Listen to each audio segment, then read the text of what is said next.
Bismillahirrohmanirrohim. Alhamdulillah va salatu vassalamu ala rasulillah. Allohga hamd va sano, payg'ambar alayhissalomga salovat va salomlarimiz bo'lsin. Butun bir xalqimizga, kitobxon ahliga yangi nashr Imom Buxoriy hazratlarini go'zal hadislari jamlangan Birrul Volidayn asari, ya'ni ota-onaga yaxshilik qilish bobidagi hadislar jamlangan asar mo'jazgina nashr qilingan. Mana shu asar xalqimizga muborak bo'lsin va keng kitobxonlar tomonidan iliq kutib olingan va har bir insoniyat uchun muhim bo'lgan, ota-onalarni hurmat qiladigan har bir avlod uchun bu asar haqiqatda ahamiyatli, zalvori yuqori deb hisoblaymiz.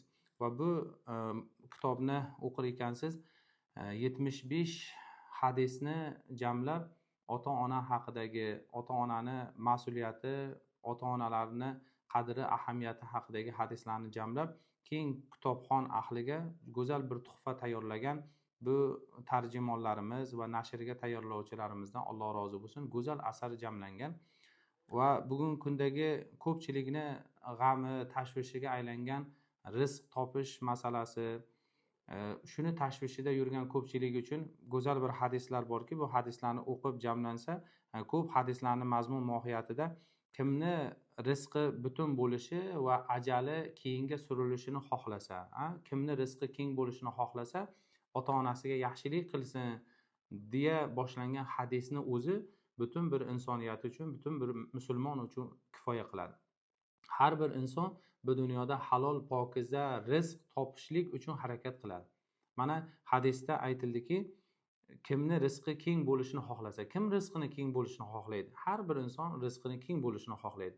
Ana farzandlarga, o'g'il-qizlarga go'zal bir hadis misolidagi tavsiyaki, rizqingiz bu dunyoda keng mo'l bo'lishini va ota-onangiz bilan birgalikda jannatda mehmon bo'lishini xohlagan inson ota-onasiga yaxshilik qilsin.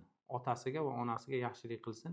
Mana shu ota-onani din diyonatimizda va hadis shariflarda ularni ahamiyati, ularni mas'uliyati, ularga bo'lgan hurmat qanday bo'lishligi kerak degan butun bir savollarga mana shu kitobimiz to'liq javob beradi desak mubolag'a bo'lmaydi.